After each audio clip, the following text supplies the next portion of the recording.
Seminar Pendidikan Nasional dengan tema menjadi guru yang ideal di pendidikan dasar. Ada dua kata yang harus mencoba saya sampaikan dalam tema ini, yaitu kata guru dan ideal. Ideal menurut undang-undang dibahas bahwa guru merupakan pendidik profesional. Sedangkan menurut para ahli seperti Hadari mengatakan bahwa guru adalah orang yang mengajar atau memberikan pelajaran di sekolah. Nur Jamaluddin mengatakan juga bahwa guru adalah pendidik atau orang dewasa yang bertanggung jawab untuk memberikan bimbingan atau bantuan kepada siswa. Ada kata ideal. Ideal itu berasal dari suatu kata dalam bahasa Yunani, itu idea, yang memiliki arti dalam bahasa Indonesia sebagai sebuah visi atau kontemplasi. Kalau ideal juga kita definisikan di saat ini adalah ideal itu pas, cocok atau sesuai. Pada gambar di sini adalah ada 3 gambar di dalam kegiatan guru mengajar di depan kelas. Apakah gambar yang pertama menurut siswa guru yang ideal? Apakah guru yang kedua merupakan guru yang ideal? Apakah gambar yang ketiga menurut siswa itu adalah guru yang ideal? Mari kita lihat. Apakah guru yang baik merupakan guru yang ideal? Atau apakah guru yang pintar adalah guru yang ideal? Itu semua adalah tergantung siapa yang menjawab. Jika siswa mengatakan bahwa guru yang baik itu adalah guru yang ideal, adalah menurut perspektif dia berbeda. Ada siswa mengatakan bahwa ketika guru tidak marah itu sudah baik. Ketika guru tidak merasa PR sudah baik. Ketika guru misalnya tidak menyuruh-nyuruh, tidak memarahi sudah baik. Nah, kalau kita lihat dari sasaran tujuan pendidikan, itukah guru yang baik? Tidak. Guru yang pintar adalah menurut siswa adalah guru yang ideal, tergantung. Ada siswa mengatakan jika gurunya marah-marah karena disuruh mengerjakan sesuatu adalah guru tidak baik. Jika dikatakan gurunya tegas, katakan oh itu tidak saya sukai gurunya. Menurut dia itu bukan guru yang cocok atau guru yang ideal di dalam pembelajaran, karena menurut dia ada yang guru yang killer, ada guru yang suka marah-marah, ada guru yang tidak mengerti perasaan siswa. Tetapi sesungguhnya guru ideal itu seperti apakah kira-kira? Ideal menurut siswa dan ideal menurut tujuan dan sasaran pendidikan. Guru yang ideal yang pertama adalah guru yang mampu melaksanakan perannya, bahwa guru memiliki banyak peran.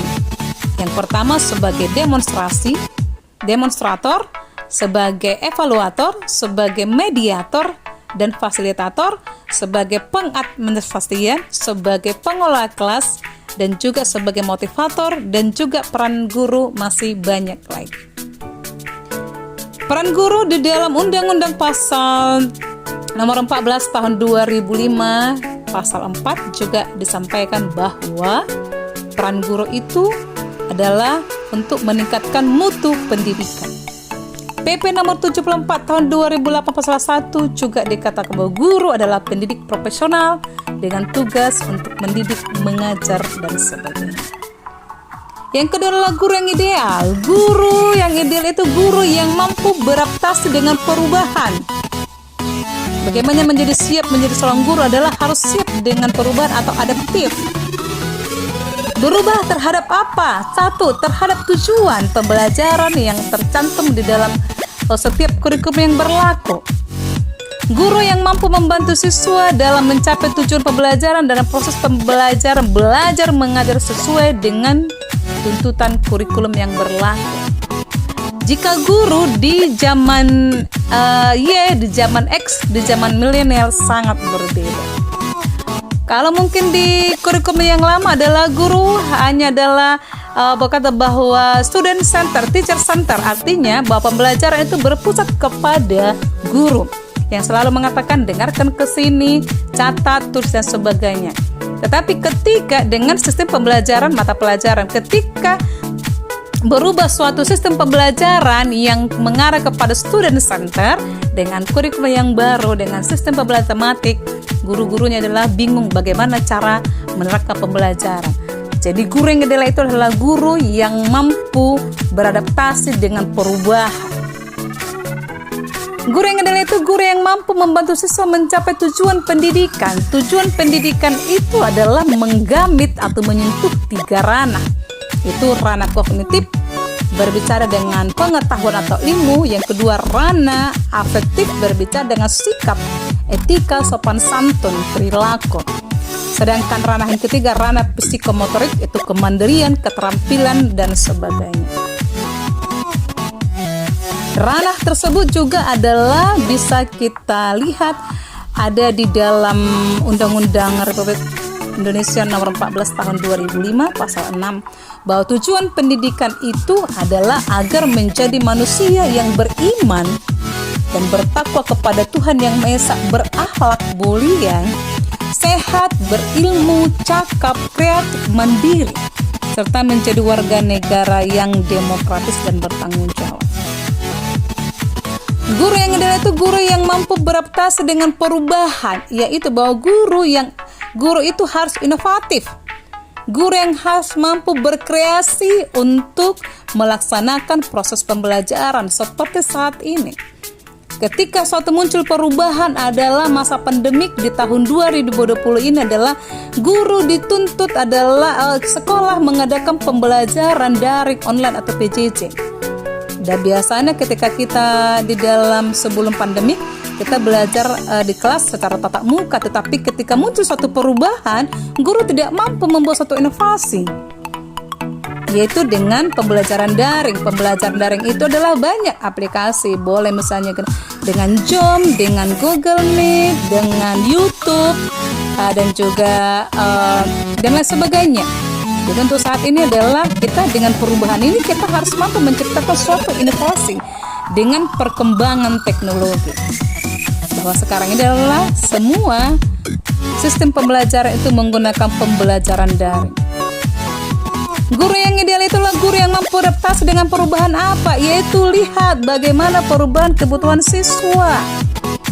Kalau di zaman dulu adalah siswa begitu mampu mengerjakan pekerjaan, yaitu belajar tanpa harus bermain segala macam. Dan saat ini adalah ini zamannya, ini kebutuhannya bahwa anak-anak sekarang harus belajar sambil bermain. Bahwa zamannya sekarang adalah zaman milenial. Mereka harus dekat dengan teknologi. Jika saat ini guru dan orang tua mencoba kita menjauhkan teknologi atau IT atau gadget dari siswa, adalah itu sama sekali kita membangun suatu tembok yang sangat tinggi dan sangat tebal kepada anak-anak kita. Jadi adalah bagaimana terus selanjutnya bagaimana cara saya adalah kita harus membuat suatu pembelajaran yang menarik, yaitu belajar sambil bermain. Jika memang mereka adalah sangat membutuhkan atau selalu mengandalkan gadgetnya, adalah mari kita buat satu permainan atau pembelajaran, atau bahkan gadget itu merupakan media pembelajaran.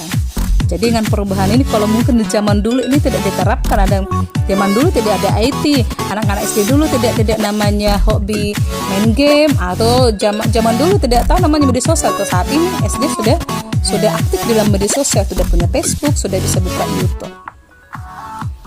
Yang ketiga adalah guru yang ideal adalah guru yang mampu menyalurkan kompetensi dalam proses pembelajaran. Jadi guru yang ideal itu harus mampu menerapkan kompetensi dalam pembelajaran, tidak timpang.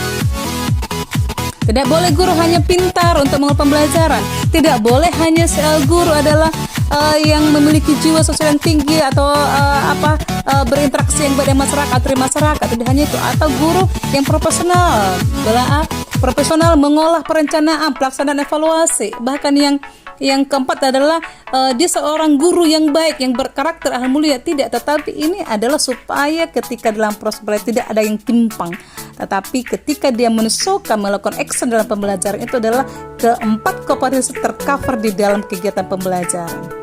Kompetensi dasar ini adalah juga dicantumkan atau ada di dalam undang-undang, diatur dalam undang-undang.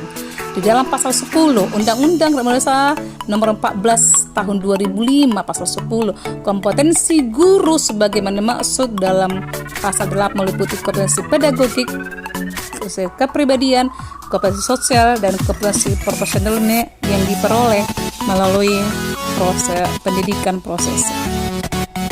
Maka ketika kita menjadi guru yang ideal, yang mampu ada di tengah-tengah siswa pelajaran, ideal adalah harus pas, cocok sesuai dengan siswa dan sesuai dan pas dengan sasaran tujuan pendidikan. Maka setiap anak-anak ketika mendapatkan suatu pembelajaran, mereka akan senang dan mereka akan mengatakan, terima kasih guruku yang baik hati.